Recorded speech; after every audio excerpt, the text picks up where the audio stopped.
الحمد لله رب العالمين والصلاة والسلام على أشرف الأنبياء والمرسلين نبينا محمد وعلى آله وصحبه أجمعين أما بعد يا أيها الذين آمنوا اتقوا الله وكونوا مع الصادقين صدق الله العظيم.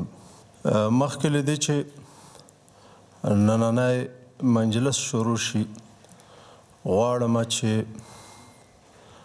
د وروستیو ورښتونو سیلابونو او طبیعي پیښو له امله چې زموږ هیوادوال متضرر شوي دي د هغې په حق کې دعا وکړو چې الله تعالی دې د دوی شهادتونه قبول کړي، زخمیانو ته یې عاجله شفا غواړو، مالي متضررینو ته یې د الله رب العزت نه نیکه ازاله او بدله غواړو.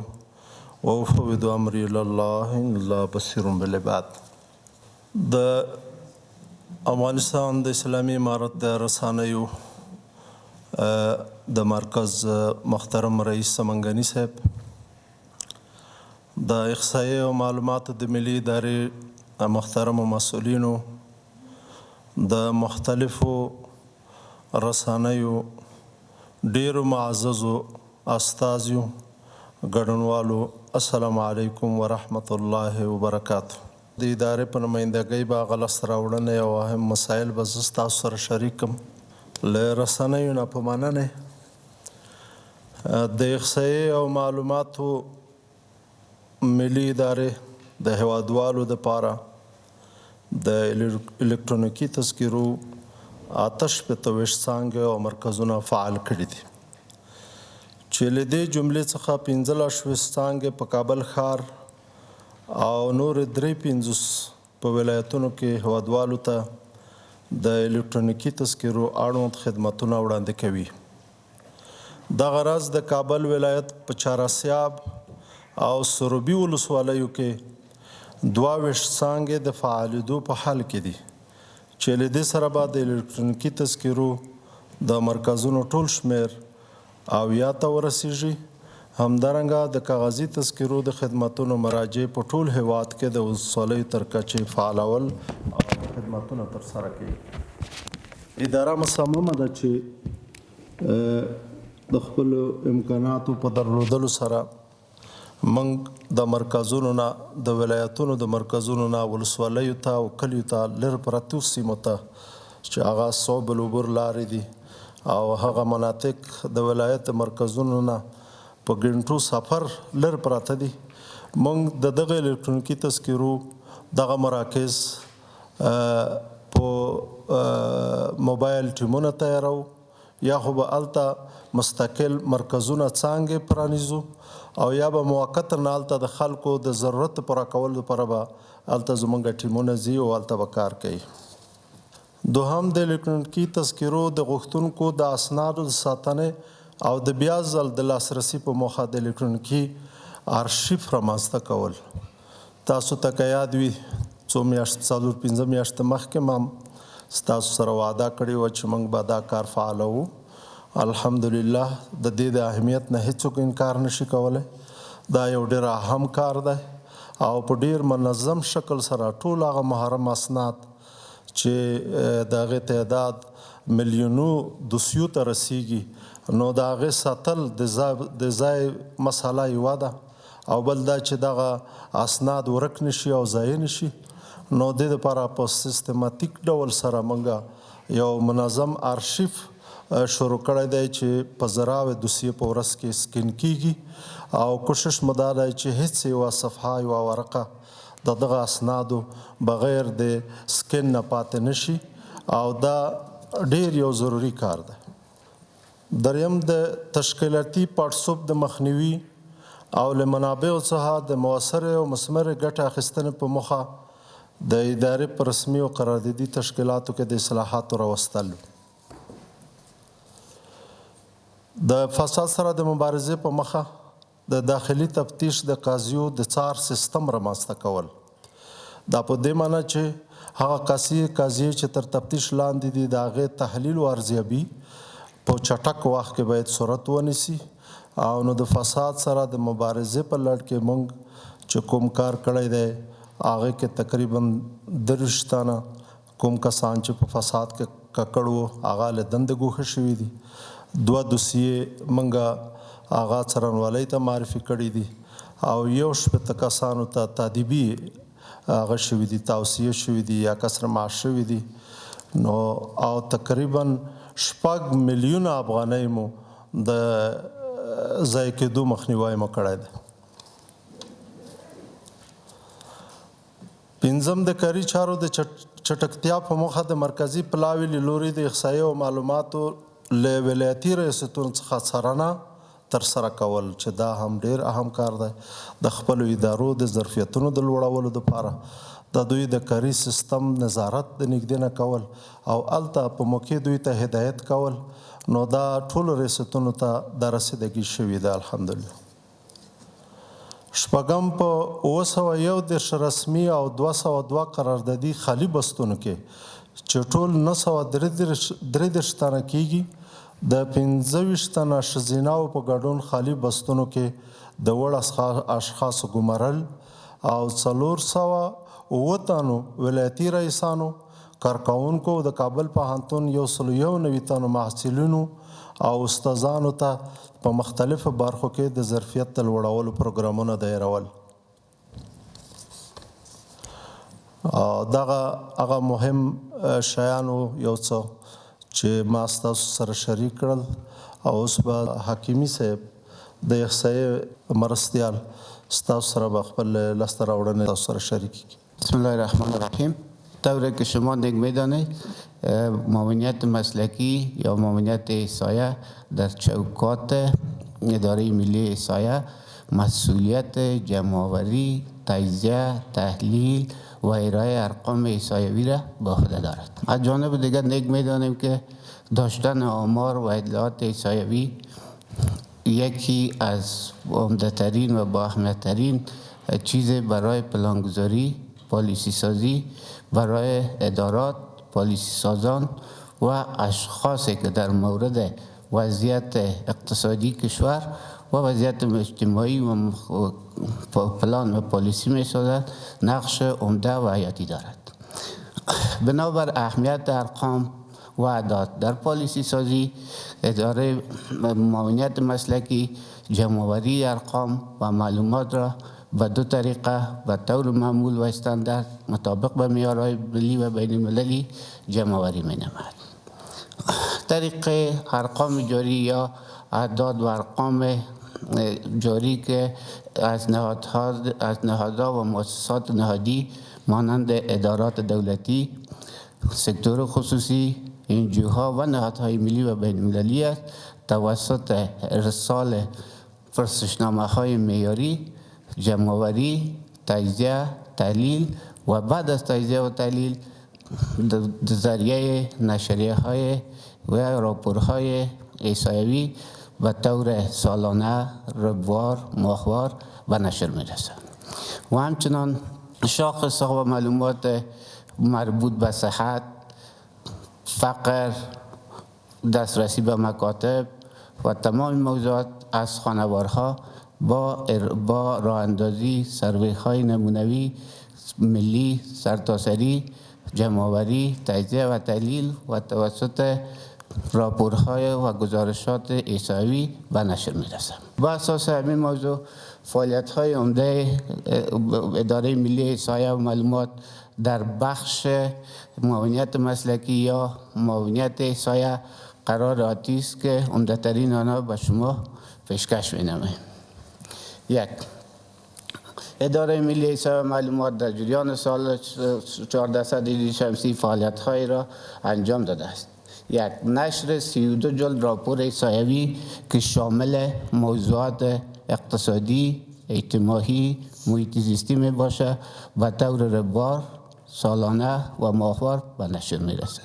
که از جمله 32 نشریه و راپور شامل سالنامه احصایوی، سالنامه احصایوی تجارت، برآورد نفوذ و سالنامه اختصاصی قیام کشور می باشد. و همچنان سالانه 16 نشریه که که شامل نشریه شاخص‌های عمده سایوی، شاخص نشریه تجارت سایه تجارت خارجی، برآورد نفوذ و قیام نشریه سرتاسری قیام می باشد به طور ربوار تهیه و بعد به نشر رسانده میشه.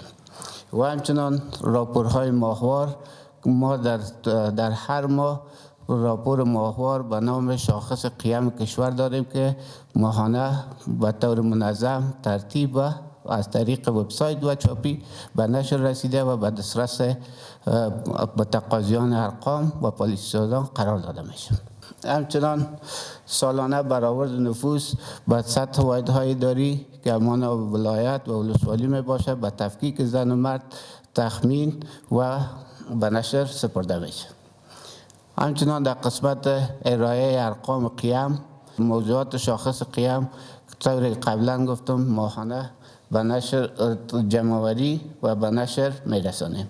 از همه مهمتر در قسمت ارائه ارقام صادرات و واردات به طور ماهوار، ربوار و سالانه ما ارقام و معلومات مربوط به تجارت خارجی را جمع‌آوری و تجزیه و تحلیل به نشر میرسانیم که خوشبختانه در قسمت صادرات ما نسبت به سال گذشته تقریبا 37% افزایش نشان میده ارقام. همچنان در قسمت سروی ها ما سروی به نام سروی خوشه‌ای چند شاخصه یا مکس که در برگیرنده موضوعات عمده و مهم در مورد صحت اطفال، مادران، صحت مادران در دوران بارداری، مرگ میر اطفال و حفظ صحه محیطی و همچنان شامل موضوعات کار شاقه اطفال است که بیشتر موضوعات صحی و وضعیت شغلی کار شاقه اطفال مورد بررسی و مطالعه قرار میده با همکاری تکنیکی و مالی اداره صندوق بین المللی اطفال یا یونیسف. ما برای در حالت اجرا که در 34 ولایت فعلا جریان داره. بر علاوه از اهمیت موضوع که ارقام و معلومات را به خاطر نیازمندی های ادارات ملی و بین المللی ما داری جمع‌آوری میکنیم، شاخص های مربوط به اهداف انکشاف پایدار که بیشتر مربوط به صحت میشه در این سروی جمع‌آوری، تجزیه و تحلیل گردیده و به نشر میرسد. بر علاوه بر موضوع و اهمیت ارقام در قسمت اقتصادی نیست کار برای 459 نفر فراهم کرده که ما عملا 459 نفر در این سروی استخدام کردیم که از این جمله 153 نفر تن از خانمان می باشد.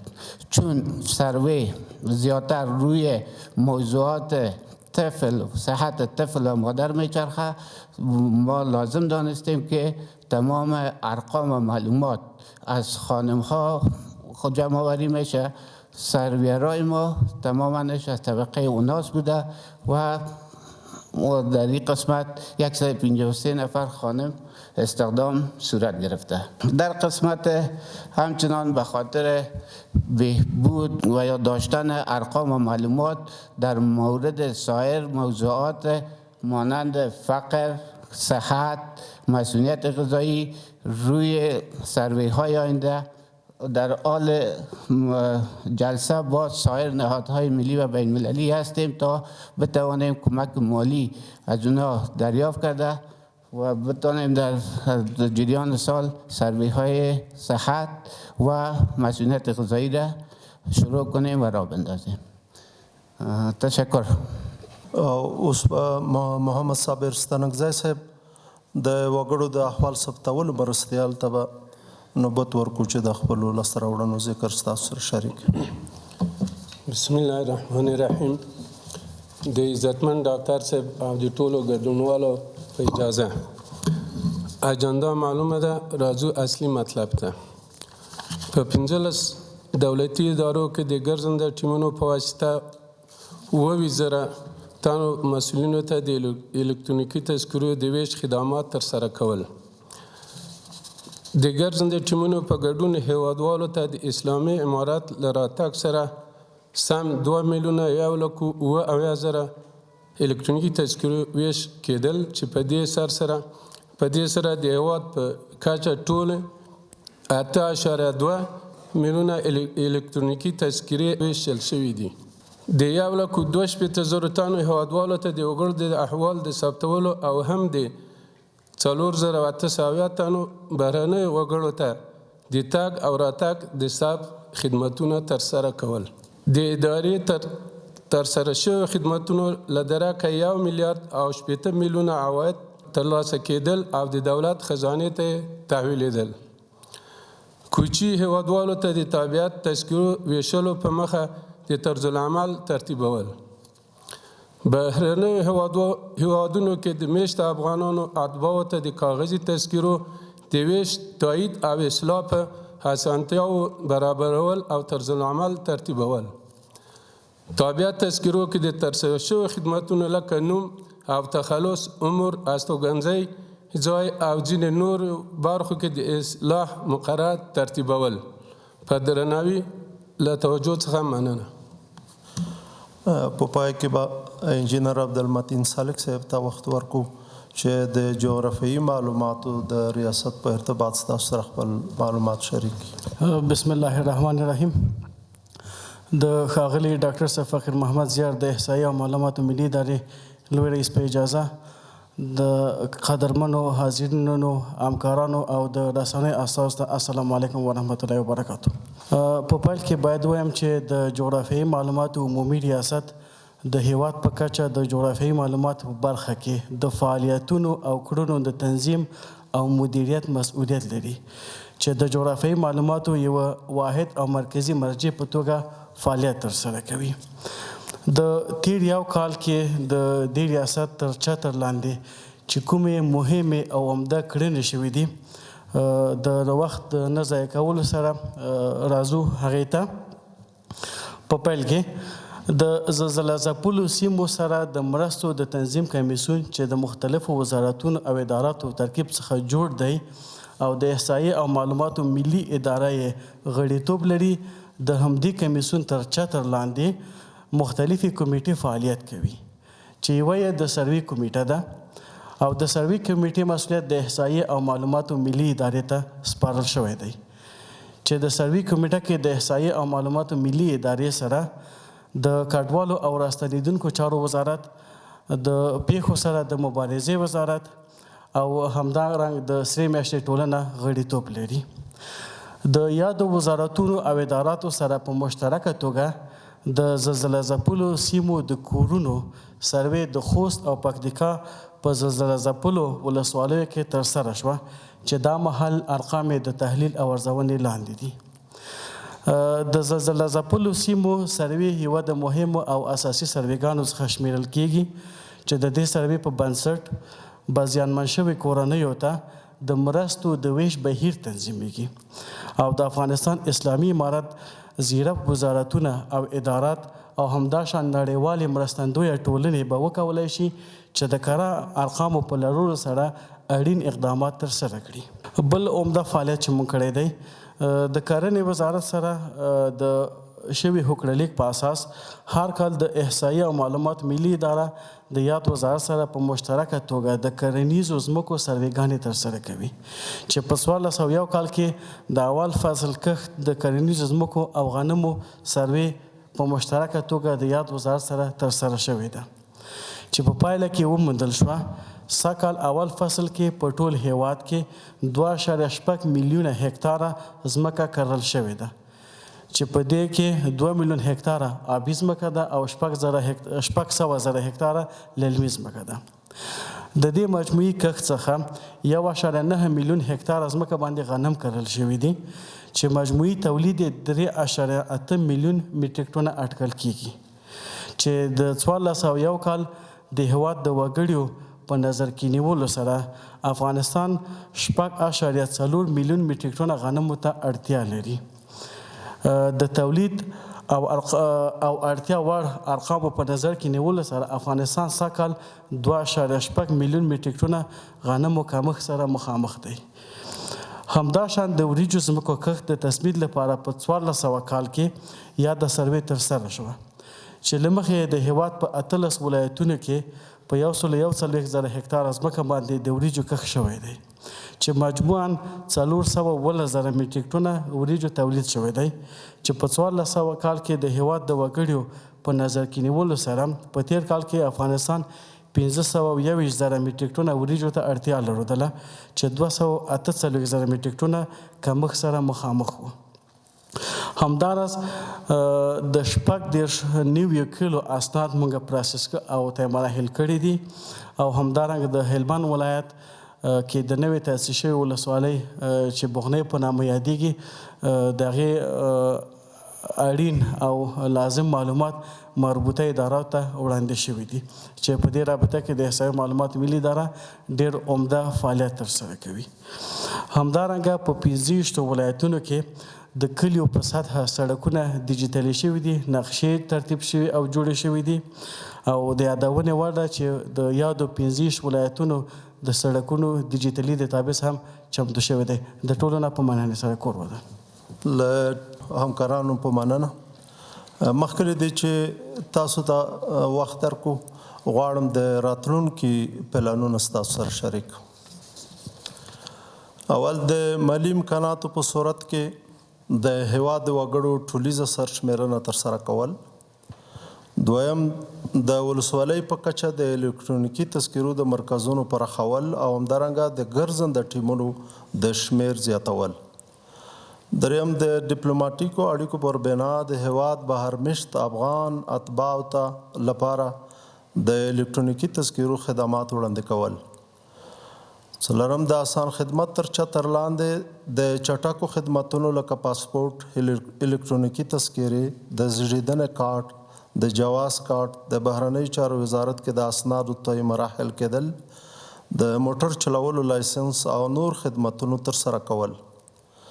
پنځم د افغانستان بانک او مالیې وزارت پلاوي سره په همغږۍ د روڼتیا په مخه د عوایدو د بانکي کولو پروسې پر مخ وړل. شپږم د اقتصادي مؤسسو ځنګلونو او عمومي ټولیزو سروېګانو ترسره کول. اووم د احصایې او معلوماتو ملي ادارې د سیسټمونو او جیو پورټالونو له لارې د راتلونکو ملي سروېګانو مدیریت او پلي کول. په پای کې یو ځل بیا د احصایې او معلوماتو ملي ادارې له محترم رئیس صاحب ډاکټر فقیر محمد زیار او د پنل له نورو ګډونوالو او ټولو دوستانو نه په مننه چې زموږ سره په دې خبري ناسته کې برخه واخیستله. زموږ دا خبري ناسته دلته پای ته ورسېده. پاتې ورځ مو په خیر.